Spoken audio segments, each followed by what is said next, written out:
सभी नौजवान साथियों को मेरा प्यार भरा नमस्कार। संजीव साहू सर की गणित क्लास में आप सभी का स्वागत है। साथियों, आज के इस वीडियो में आपको बताऊंगा निर्देशांक ज्यामिति के अंतर्गत प्रश्नावली 2 का प्रश्न क्रमांक 4 और प्रश्न क्रमांक 5 के हल। इसके पहले वाले वीडियो में हमने देखा था कि अगर हमें दो बिंदु दिए गए हैं तो दोनों बिंदुओं के बीच की दूरी हम कैसे ज्ञात कर सकते हैं, ये हमने इसके पहले वाले वीडियो में देखा है। तो आइए हम इस वीडियो में देखते हैं प्रश्न क्रमांक 4 और प्रश्न क्रमांक 5 को हम किस प्रकार से हल करेंगे। ये भी जो प्रश्न है वो दो बिंदुओं के बीच की दूरी पर ही आधारित है, लेकिन यहाँ पर दो बिंदुओं के बीच की दूरी सीधे सीधे ना पूछ करके उस जानकारी का उपयोग करते हुए कुछ चीज़ें यहाँ पर अलग से हमको दी गई है कि बिंदु के निर्देशांक कैसे ज्ञात कर सकते हैं दूरी की सहायता से, और x और y में संबंध हम कैसे दर्शा सकते हैं अगर दोनों के बीच की दूरी हमको पता है। तो उस हिसाब से दोनों प्रश्न जो है वो बाकी के जो प्रश्न हैं इस प्रश्नावली के उनसे थोड़े से अलग टाइप के प्रश्न हैं। तो चलिए देखते हैं प्रश्न क्रमांक 4 क्या कहता है। यदि पी ए बराबर पी बी हो तथा ए बी के निर्देशांक 2 0 व ऋण 2 4 हो, मतलब कि पी ए बराबर पी बी का मतलब क्या हुआ, पी से ए की दूरी को हम पी ए बोलते हैं और पी बी का मतलब क्या होता है, पी से बी की दूरी। तो बिंदु पी से बिंदु ए की दूरी बराबर बिंदु पी की बिंदु बी से दूरी, ये प्रश्न में दिया गया है। और ए और बी के निर्देशांक भी दिए गए हैं। ए का निर्देशांक क्या है, 2 0 है, और बी का निर्देशांक दिया है ऋण 2 4। और एक जानकारी यहाँ पर दी गई है कि जो बिंदु P है, बिंदु P y अक्ष पर स्थित हो, ये जानकारी यहाँ पर दी गई है। तब P के निर्देशांक हमको ज्ञात करने हैं। तो चलिए इस प्रश्न का हल हम देखते हैं किस प्रकार से इसको हल कर सकते हैं। तो हल क्रमांक 4,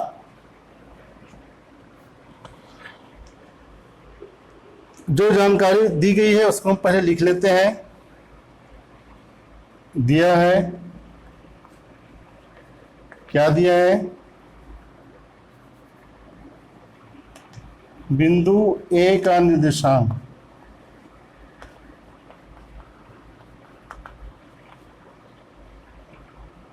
इसको हम A 20 लिख सकते हैं, क्योंकि ए का निर्देशांक कितना है 20 है। इसको हम इस प्रकार से भी लिख सकते हैं। बिंदु B का निर्देशांक, बिंदु B को हम लिख सकते हैं B, इसका मान कितना दिया प्रश्न में, ऋण 2 4, ऋण 2 4, ये मान दिए हुए हैं। हमको ज्ञात करना है P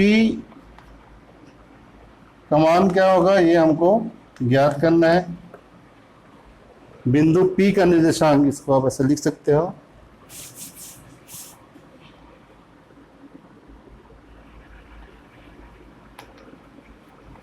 बिंदु P का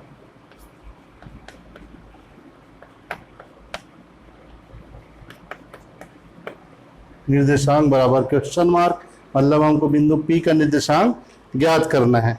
एक जानकारी इस प्रश्न में और दिया गया है, क्या दिया गया है कि y अक्ष, बिंदु जो P है वो y अक्ष पर स्थित है। प्रश्नानुसार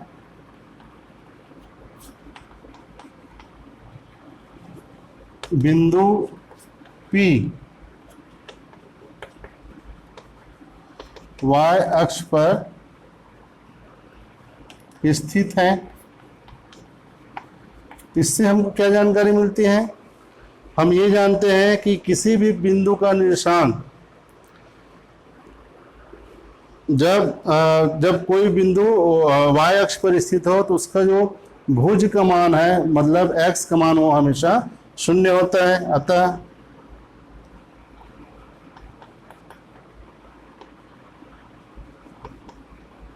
इसके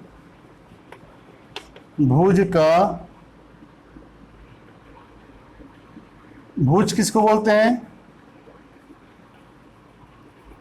एक्स निर्देशांक, इसको हम क्या बोलते हैं, भुज बोलते हैं। अतः इसका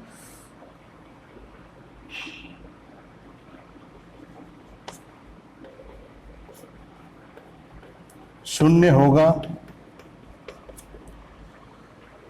बिंदु P y अक्ष पर स्थित है, अतः इसके भुज का मान शून्य होगा। भुज क्या होता है, x निर्देशांक होता है। माना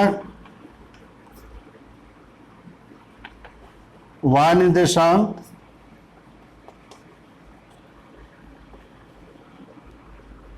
या कोटि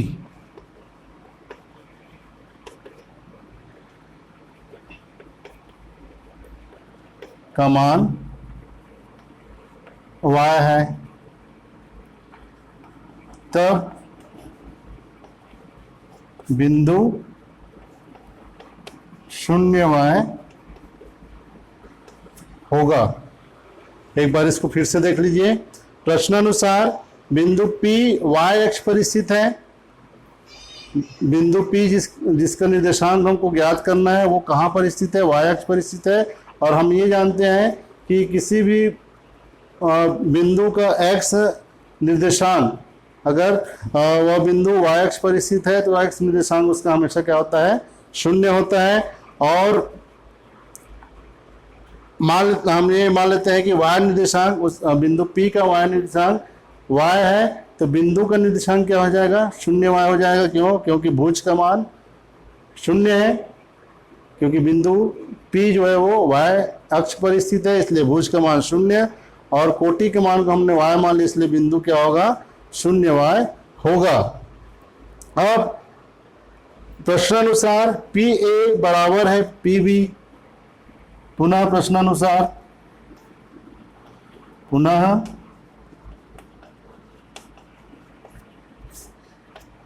हाँ, एक चीज और, इस बिंदु में हमको भुज का मान तो पता चल गया है, 0 होगा। अब हमको y का मान निकालना है, कोटि का मान निकालना है, ज्ञात करना है। पुनः प्रश्नानुसार PA बराबर क्या है, PB है। PA बराबर PB। PA का मतलब क्या होता है, P से A की दूरी, P से A की दूरी बराबर PB मतलब क्या होता है, P से B की दूरी। PA का मतलब होता है P से A की दूरी, बिंदु P से बिंदु A की दूरी। और PB का मतलब होता है बिंदु P से बिंदु P से बिंदु B की दूरी। अब यहाँ पर आपको दो बिंदुओं के बीच की दूरी कैसे ज्ञात करते हैं, जो आपने सीखा है उसका यहाँ पर प्रयोग होगा, उपयोग होगा।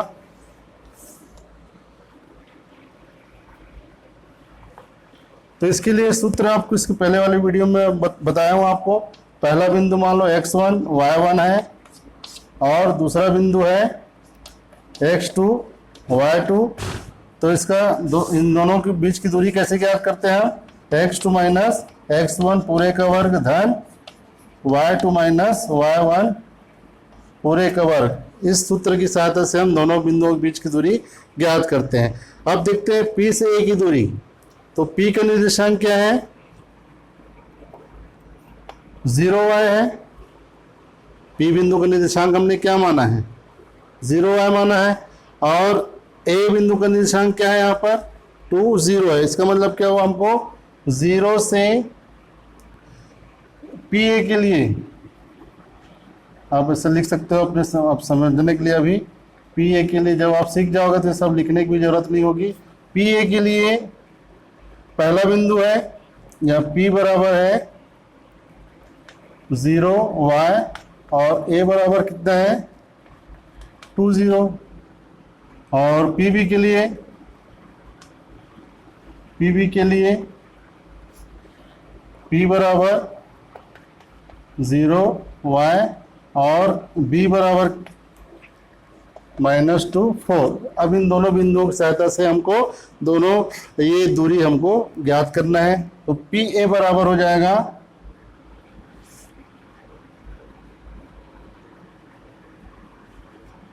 इसलिए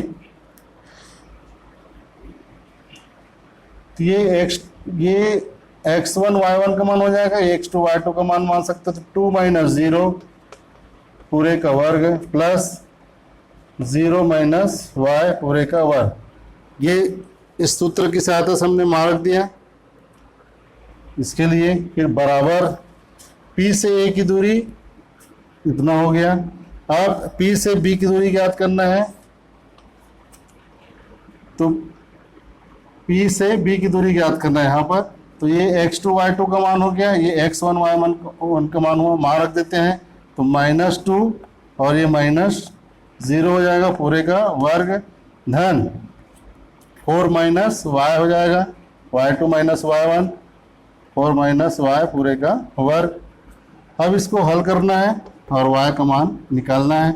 तो इसको आप हल करोगे तो 2 ऋण 0 का मान 2 होगा, फिर उसका वर्ग करेंगे 4 हो जाएगा, या आप अलग अलग करना चाहो एक बार ऐसे कर सकते हो, 2 का वर्ग, फिर धन ऋण y का, ऋण 0 ऋण y कितना होगा, ऋण y हो जाएगा, तो ऋण y का वर्ग बराबर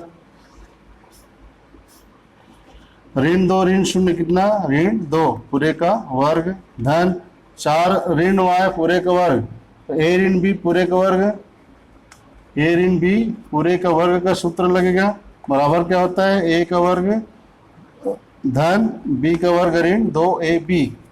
इस सूत्र का उपयोग करके इसका मान निकालेंगे, तो a का वर्ग हो जाएगा 4 × 4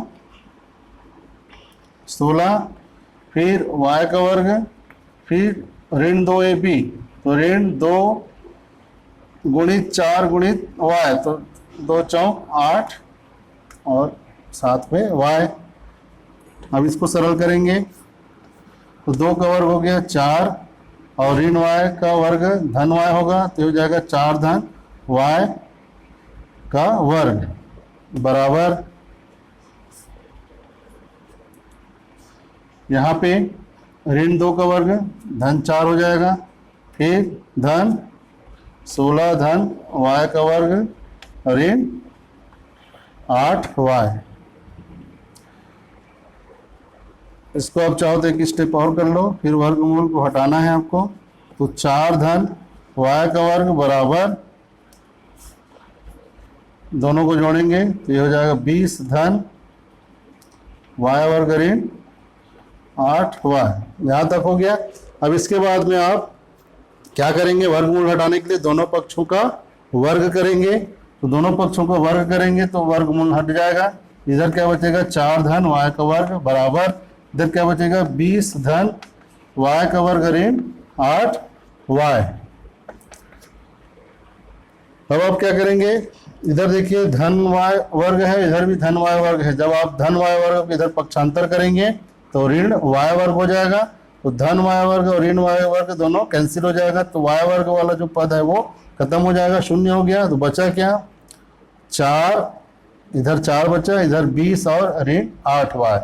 तो ऋण 8y को आप पक्षांतर कर लो इधर बाईं ओर, और 4 को पक्षांतर करेंगे दाईं ओर, तो जब ऋण 8y को इधर लाएंगे बाईं ओर पक्षांतर करेंगे तो 8y हो जाएगा, और ये 20 अपनी जगह में है दाहिने ओर, 4 को पक्षांतर करेंगे तो ऋण 4 हो जाएगा, तो 8y बराबर 20 ऋण 4 बराबर 16, तो y बराबर 16/8, तो y बराबर कितना हो गया 8 दूनी 16, तो y का मान आ गया कितना 2।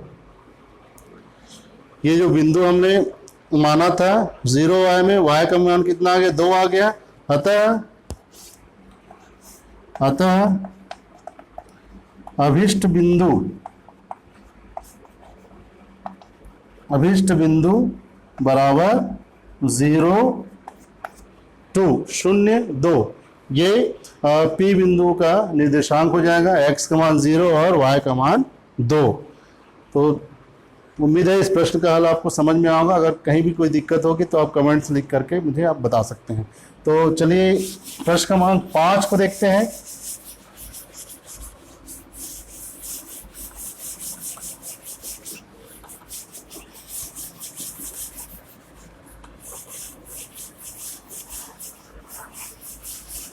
प्रश्न क्रमांक 5 भी दो बिंदुओं के बीच की दूरी पर आधारित प्रश्न है, लेकिन प्रश्न को पूछने का तरीका थोड़ा सा अलग है, इसलिए आपको इसको स्पेशली बताया जा रहा है। प्रश्न क्रमांक 5 क्या कहता है, x और y में एक संबंध ज्ञात कीजिए ताकि x y बिंदुओं 7 1 और 3 5 से समदूरस्थ हो। इसका मतलब क्या है, यहाँ पर एक बिंदु दिया है x y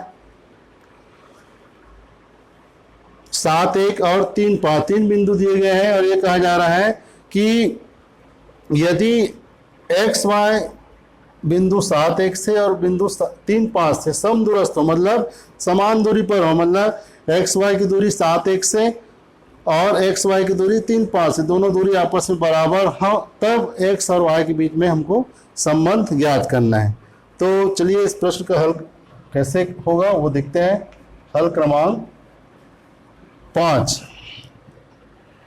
तो अभी यहाँ पर देखिए बिंदु का नाम नहीं दिया है, तो हम बिंदु को मान लेते हैं, एक्स वाई को कोई बिंदु नाम दे देते हैं, उसी 7 1 को कोई नाम दे देते हैं और 3 5 को भी कोई नाम दे देते हैं। तो माना कि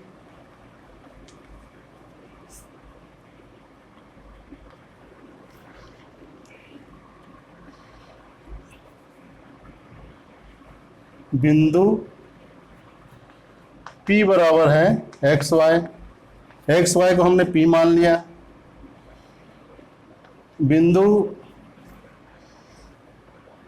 इसको हम मानते हैं A बराबर है 7 1 और दूसरे बिंदु को हम मानते हैं बिंदु B, तो बिंदु B बराबर है 3 5। इस प्रकार से ये 3 बिंदु हैं, P बराबर एक्स वाई, A बराबर 7 1 और B बराबर 3 5।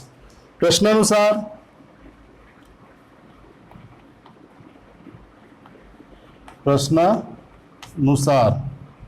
क्या है प्रश्नानुसार, P से A की दूरी, P से A की, या आप इसको जो जैसे लिखा है वैसे एक बार लिख लो ताकि आप बाद में कंफ्यूजन मत हो। प्रश्नानुसार P A तथा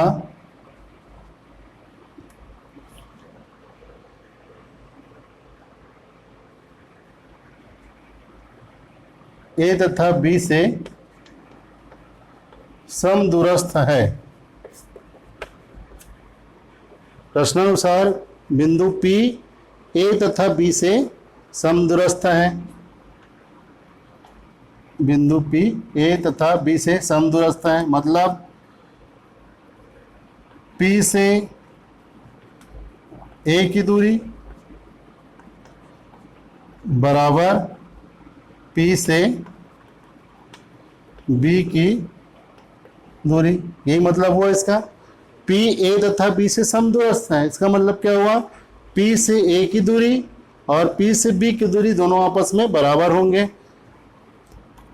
अब हमको P से A की दूरी ज्ञात करना है, जो सूत्र हमने सीखा है ये वाला, इसके पहले वाले सवाल में बताया था, under root x2 - x1 whole square plus y2 - y1 whole square से P से A की दूरी और P से B की दूरी हम ज्ञात कर सकते हैं।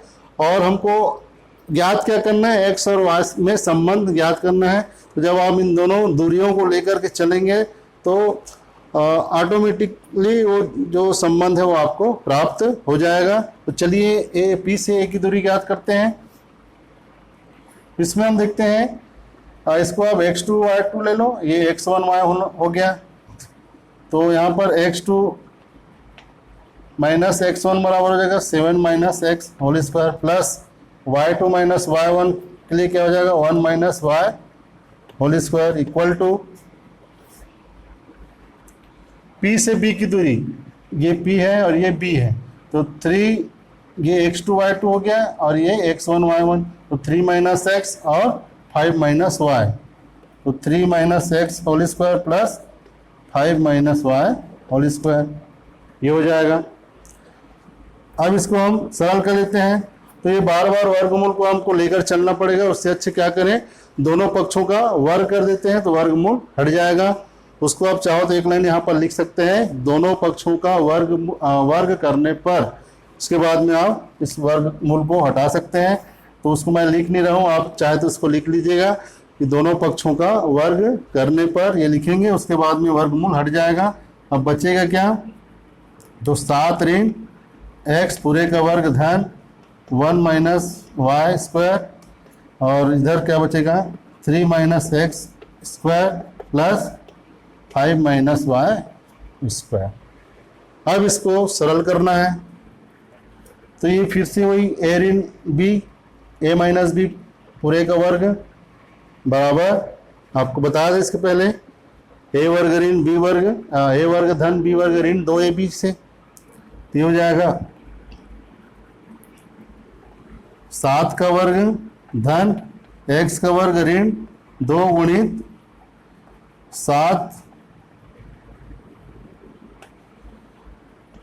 x, ये इसका मान हो गया, प्लस a ऋण b पूरे का वर्ग, तो 1 का वर्ग धन y का वर्ग ऋण 2 गुणित 1 y,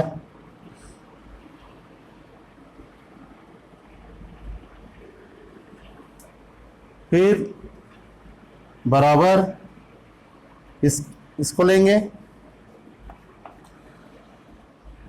3 ऋण x पूरे का वर्ग बराबर क्या हो जाएगा, तो 3 का वर्ग धन x का वर्ग ऋण 2 गुणित 3 x।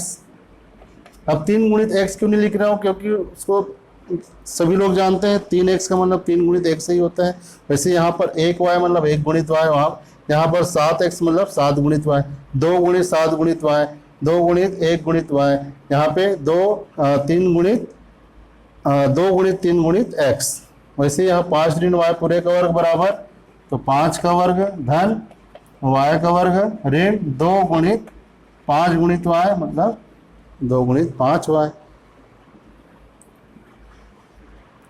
इसको अब इधर हल कर लेते हैं, एक लाइन और यहाँ पर आ जाएगा। चलिए 7 का वर्ग करेंगे कितना हो जाएगा, तो ये हो जाएगा 49, फिर धन x का वर्ग, यहाँ पे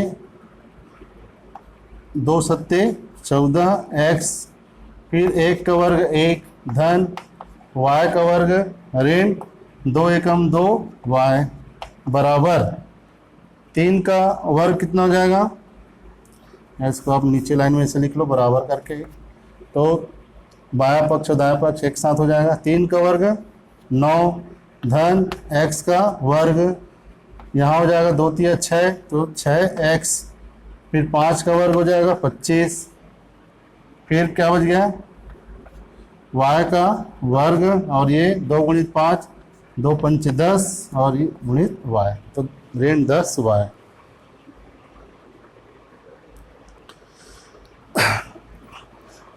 अब यहाँ पर आपको समझने वाली बात यह है कि बाएं पक्ष के सारे पद जो हैं वो धन और ऋण के द्वारा जुड़े हुए हैं, उसी प्रकार से दाहिने पक्ष के सारे जो पद हैं वो आपस में धन और ऋण के द्वारा जुड़े हुए हैं। तो इसका मतलब ये है कि आप किसी भी राशि को अब एक ओर से दूसरी ओर पक्षांतर करेंगे तो उनका चिन्ह जो है वो बदलेगा।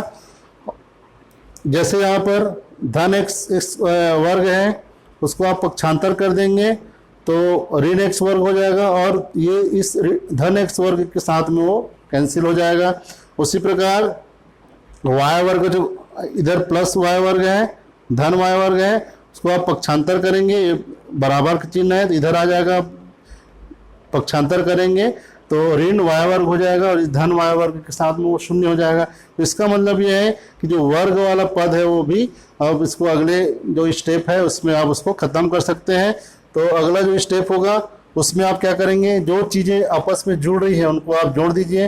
जैसे 49 और 1 जुड़ जाएगा तो ये 50 हो जाएगा, x वर्ग कैंसिल हो जाएगा, y वर्ग भी कैंसिल हो जाएगा, क्योंकि उसको पक्षांतर करके हम इधर का जो x वर्ग है और इधर का जो y वर्ग है उसके साथ में कैंसिल हो जाएगा, क्योंकि पक्षांतर होने के बाद में ऋण x वर्ग हो जाएगा और ये ऋण y वर्ग हो जाएगा। तो धन x वर्ग और ऋण y वर्ग के साथ में कैंसिल हो जाएगा, बचेगा क्या, तो 49 और 1 जुड़ के 50 हो जाएगा, फिर ऋण 14x हो जाएगा और इधर ऋण 2y।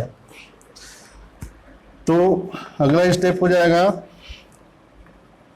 50 ऋण 14x ऋण 2y बराबर, इस पक्ष में क्या बचेगा, इधर बचेगा 9 धन 25 बराबर कितना हो गया, 9 5 14, ये हो गया 34। और x वर्ग कैंसिल हो चुका है, y वर्ग भी कैंसिल हो चुका है, बच्चा क्या है, ऋण 6x और ऋण 10y, ऋण 6x और ऋण 10y।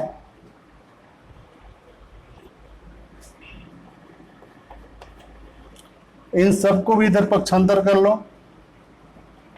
अब जैसे पक्षांतर करेंगे तो जो x वाला पद आ रहा है उसको x वाले साथ में लिखेंगे, और जो y वाला पद आएगा उसको हम y वाले पद के साथ में लिखेंगे, और जो बिना x और y का पद है उसको हम बिना x और y वाले पद के साथ लिखेंगे। तो इसको हम किस प्रकार से लिख सकते हैं, तो पक्षांतर करेंगे तो सभी का चिन्ह जो है वो इधर आकर बदल भी जाएगा, धन है वो ऋण हो जाएगा और ऋण वाला धन हो जाएगा।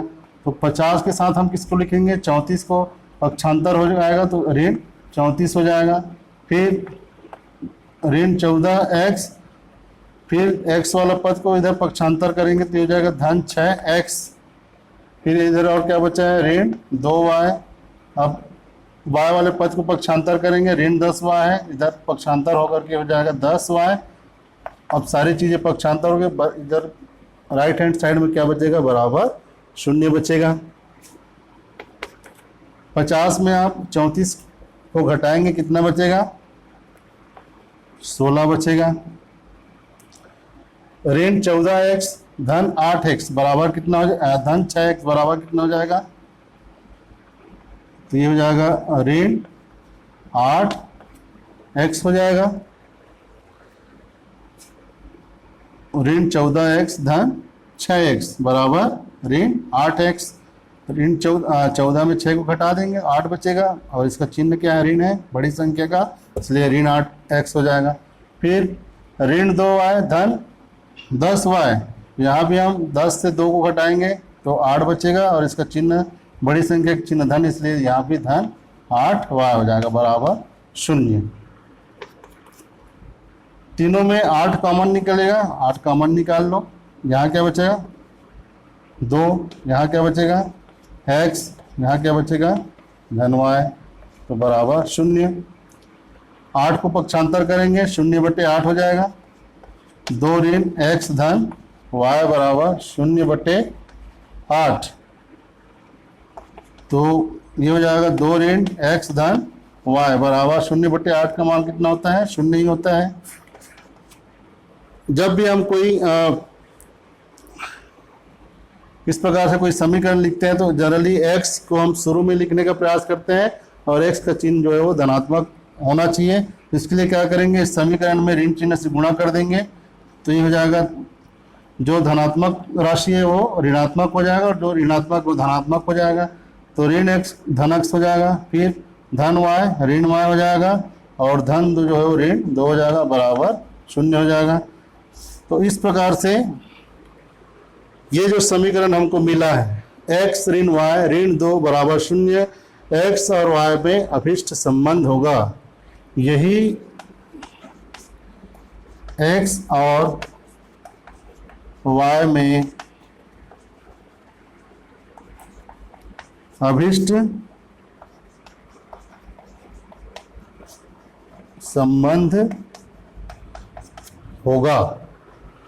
तो उम्मीद है कि प्रश्न क्रमांक 4 और प्रश्न क्रमांक 5 का हल आपको समझ में आया होगा। और ये जो प्रश्नावली क्रमांक 2 है, जो कि 2 बिंदुओं के बीच की दूरी पर आधारित था, ये जो इसका जो कॉन्सेप्ट है वो आपको क्लियर हुआ होगा। अगर कोई भी समस्या है इस टॉपिक से संबंधित तो आप कमेंट्स बॉक्स में अपने कमेंट्स लिख करके ज़रूर बताइए। पूरी कोशिश करूँगा कि आपकी समस्या जो है वो दूर हो। Thank you.